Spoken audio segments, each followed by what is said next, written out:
Hello, everyone.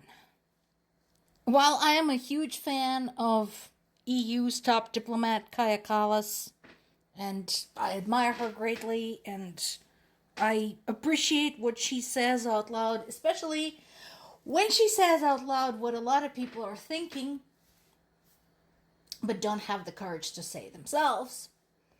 In this particular case, I think it's not that she's wrong, but there may not be another choice. So, what she's talking about is that Europe can't shoulder Ukraine war burden alone.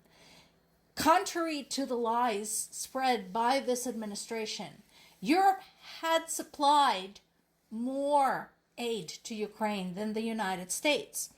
In addition, Europe is doing something that the United States is definitely not doing, and that is taking care of millions of Ukrainian refugees. The amount of people, especially early in the war, who came to Europe in search of safety is tremendous. I always provide the example of Poland, who at its peak, at the peak of the refugee displacement, was hosting over 3.5 million people coming from Ukraine. It is still hosting today almost 1 million. The US population total is roughly 10 times that of Poland. So, to compare, the US would have to take in initially 35 million refugees and would still have to be hosting 10 million. And, in the US, people whine when a few thousand cross the border. So, just to give you an idea what it's like. So, that is the load that EU is already carrying. But, that said, while I agree that it would be extremely challenging for the EU to carry this burden alone, there may not be another choice. Now, for now, Trump said that he would continue supplying weapons to NATO and then let NATO do whatever with them. Fine, we'll take it. In a very weird statement, he said that he wishes both countries well, which is like, the heck are you talking about? But in any case, the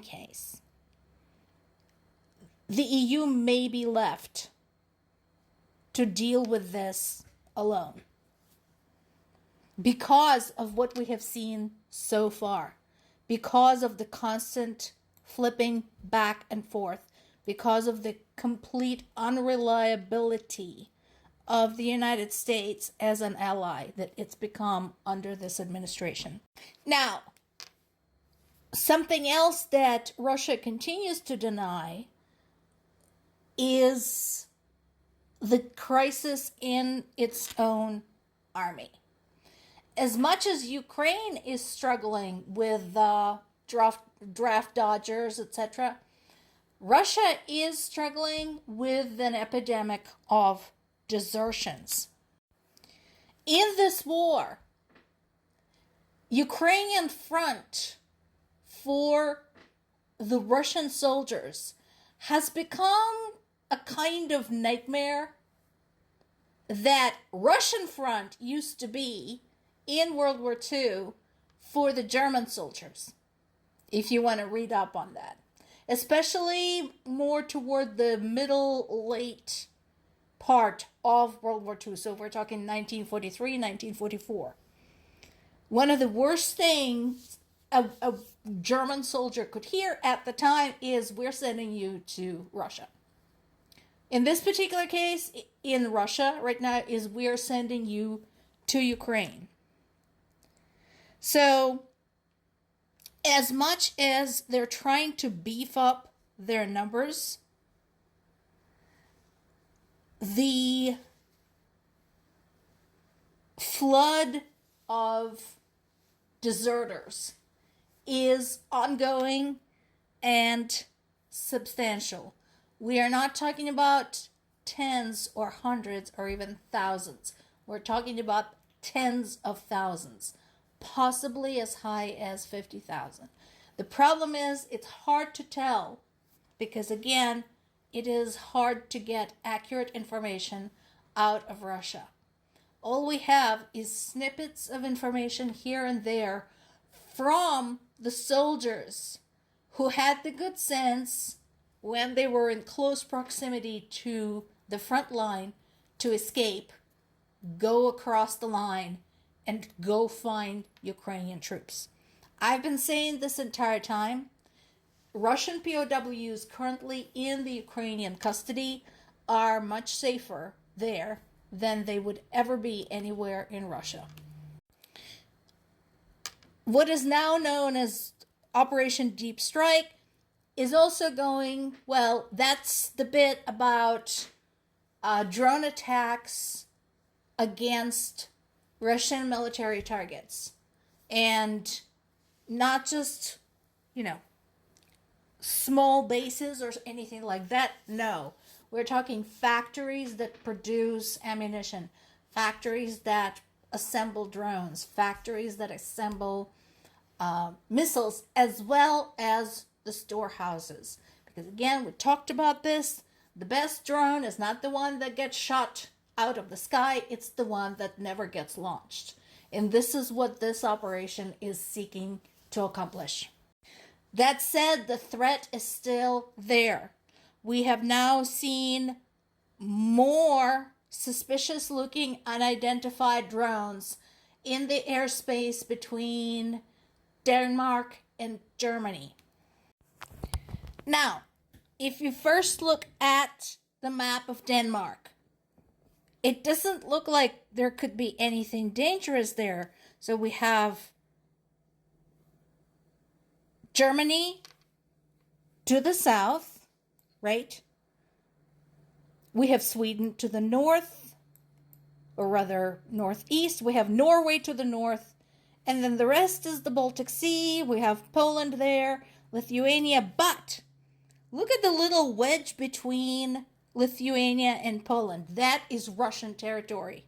That's Kaliningrad. That is a piece of German territory that has been hacked off by Russians. The town used to be called Königsberg. So, that area has been used historically as a launching pad for a lot of Russian military objects to alarm Poland, Germany, and Scandinavian nations. So that is likely where that's coming from. And despite all of the successes of Ukrainian military in crippling Russia's oil industry and Russia's military industrial complex, the war still continues and civilians are still targeted. The latest attack has been in Kharkiv.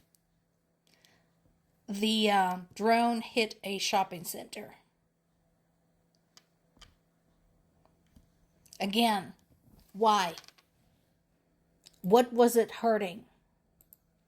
This is not the first shopping center or market or supermarket that's been hit. So,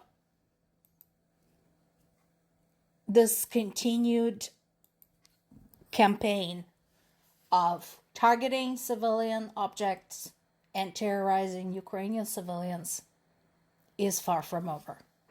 More to come.